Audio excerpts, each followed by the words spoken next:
Hello, this is a live just show and tell. I had a viewer ask me if I could do a little video on my little bins that I keep all my ephemera in for all the digitals that are cut out and ready to go.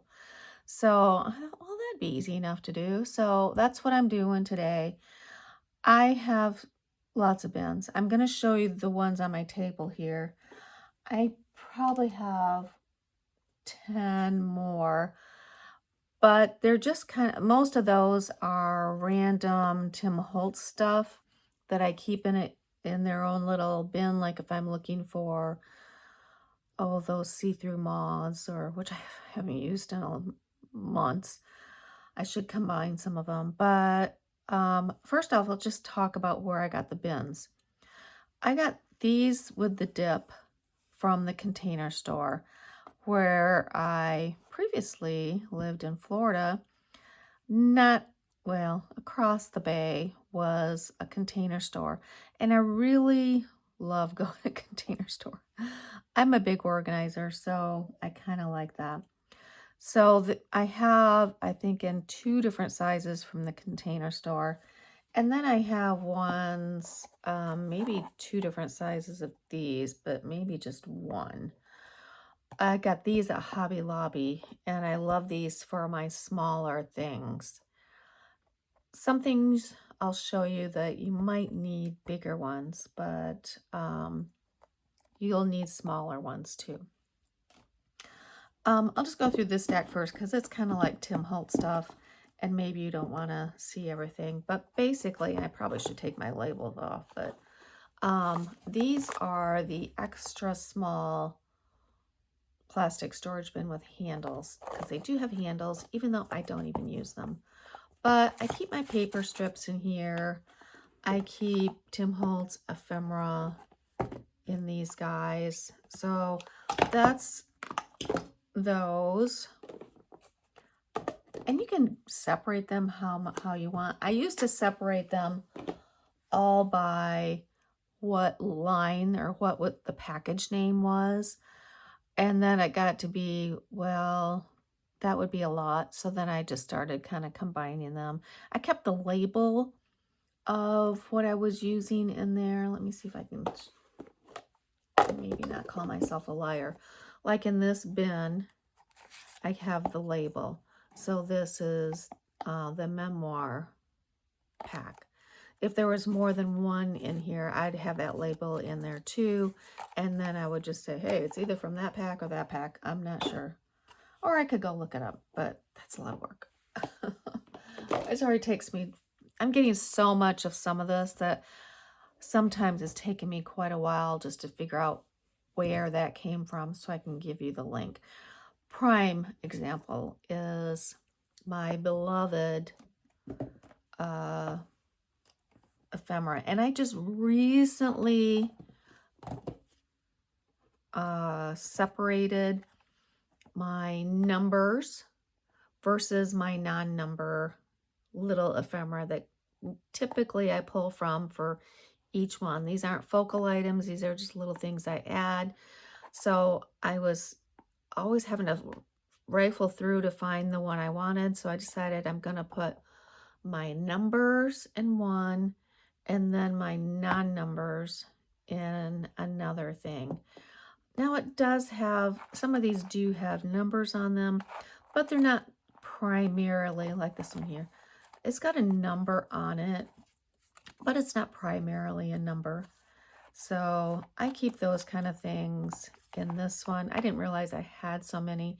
And this is, well, both of these really are the one that gives me grief when I go to give you my links, because I have so many and it's hard to remember which.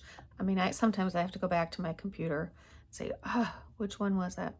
I also keep punched papers here, so I can pull from those. So those are those two. I'm gonna have Um, this one is also the Container Store. It's the small. It looks pretty big, but it is the small. The other ones were extra small. This one's a small. And I use this one for my birds because some of them have like long stems coming out of them, and you see I don't have this one pre-cut out because those stems would get bent up. So sometimes I'll risk it. Like I see one right here that's got some stems, but those are a little chunkier stems. But look, yeah, see, it did get all bent up there. So I don't really do that very often. But yeah, I've got lots of little birds cut out, and I think I've got like little ones in this sleeve I put, or maybe ones that were I was afraid would get bent up. I'm not sure exactly why I did that. But so yeah, so I mean, and this will show you, it's like I fussy cut out what I think will be safe, and then I'll leave what I think might get messed up. And sometimes, you know, you're leaving a lot, but you know, you don't want to waste your fussy cutting time and then find what you've done has been all, you know, bent up. So those are my birds. I have one for my flowers. This is one of the extra smalls from the Container Store. I should tell you, this is, I'll give you the sizes. Extra small is 7 5/8 by 5 1/4 by 3 1/4. That's what the extra small is. The small is the 9 1/2 by 6 9/16 and 4 1/16. That's kind of odd. Anyways, so I keep my flowers all in here, and again, I'll cut out what I feel safe can cut out. These are pretty big petals, so I'll cut those out. It's just little things that I won't cut out. And then I usually, when I have ones cut out that are smaller, not necessarily they are small in the digital form, but I'll resize them, so I'll have a little flower that I can stick into a, you know, like behind something, because you don't have to keep it the size they come. You can shrink them down. If you get individual files, you can shrink them down into small little flower heads, or you can make big ones.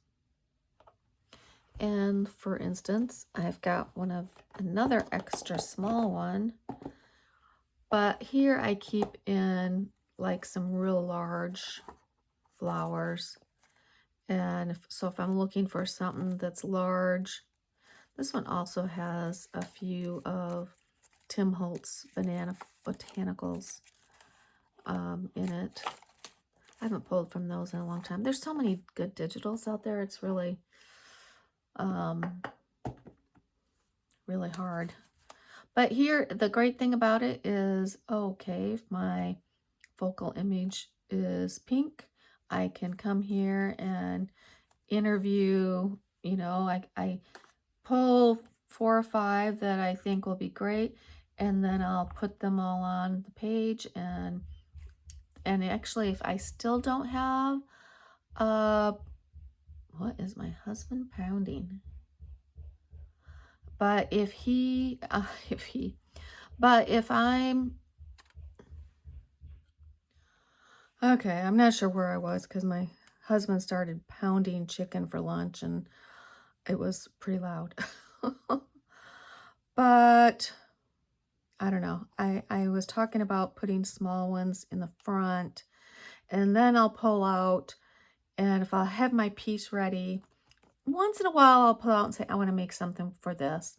But normally I am making a piece, and then I'll interview 5 or 6. And sometimes I'm grabbing some birds and some butterflies and some birds or some flowers. and interviewing for the focal image. Now, if that doesn't even help me, if I've got like 2 or 3 that I'm like, oh, I can't decide between those 2 or 3, I'll take a picture of them, and that normally does it for me. I normally am like, oh, okay, it's that one. I don't know what it is about being it in the picture, just solidifies which one I want to do. So, okay, those are my flowers. I'm running out of space here. And then, well, I'll do this one. This is my bin of randomness. So here I'll put in animals that I've got, and then the faces I have, and yeah, that's about it.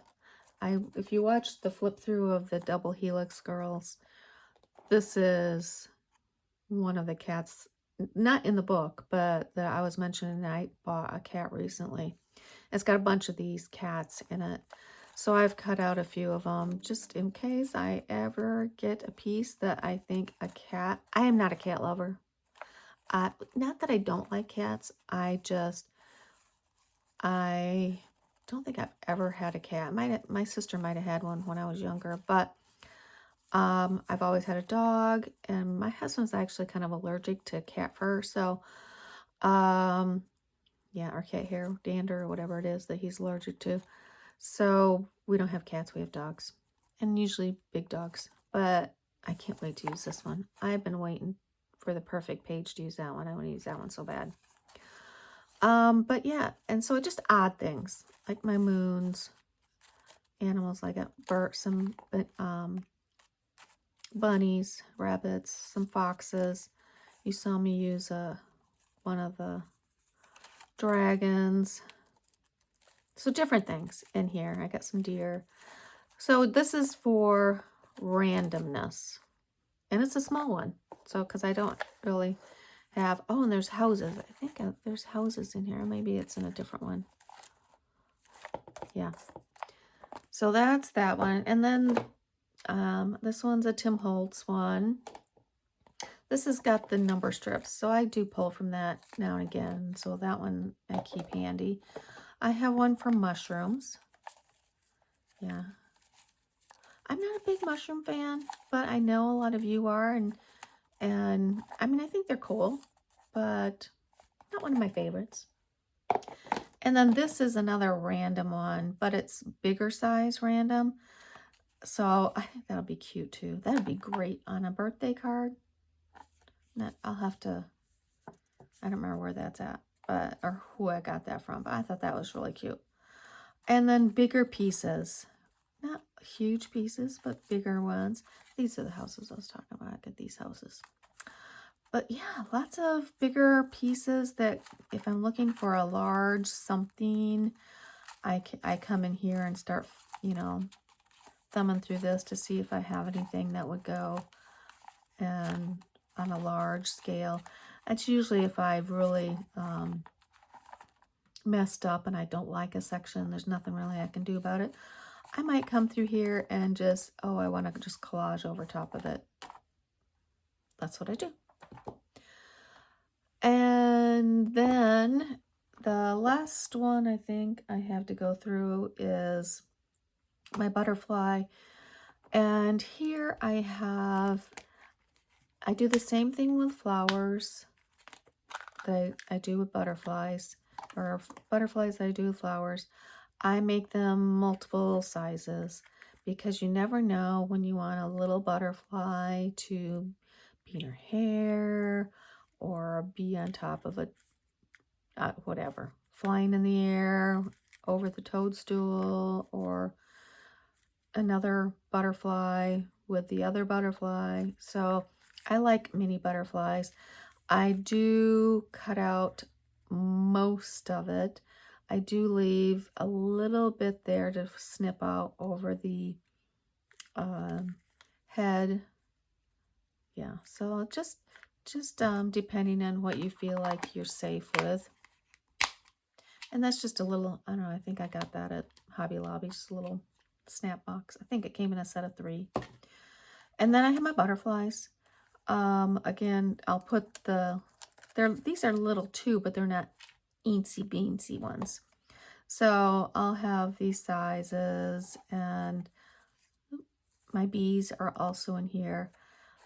Anything that kind of flies like that, that's not a bird, I keep together. I guess I don't have enough to designate a bin for bees or for the wasps that I have, like this one here. I think that might be a bee, might be a honeybee or something. I don't know. But again, it's just sometimes I don't cut them all out. But maybe I had just a couple left on a sheet, and so I stick it in here.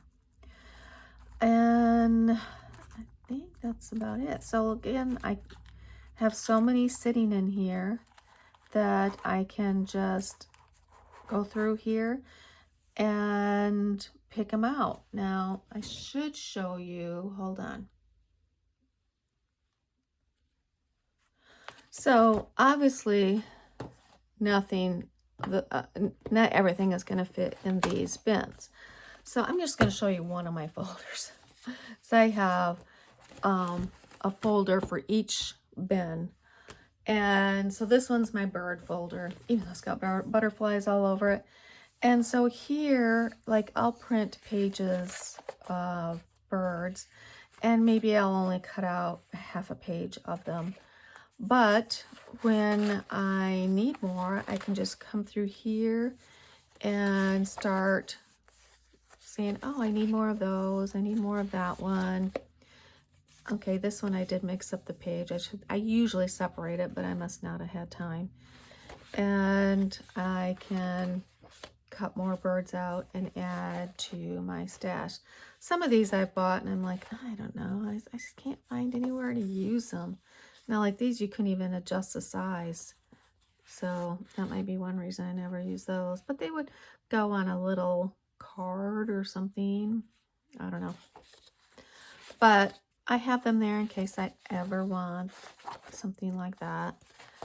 And so, yeah, I mean, I've got pages and pages of birds that I've had since I started. And I often tell you that I printed on some shimmer paper one time, that I might cut something out and then I'll have part of the page left. And so I punch it. This is a good example of that. So like if I cut the bird out, I'm going to punch what's ever left so that I can use that as a circle punch for sometime later. Okay, I think that's all I need to show you is my ephemera. The only other thing I have here is my waffle paper, and I just really keep that. I took a envelope and I just slide it in there. I cut it in half and slide it in there, and I keep it in there, and that's enough to last me years unless I want a different color or something. But yeah, I think that is it. I hope that helped. I don't know exactly, what she was wanting to get out of seeing it all, but I hope that helped. And yeah, have fun cutting, and see you next time.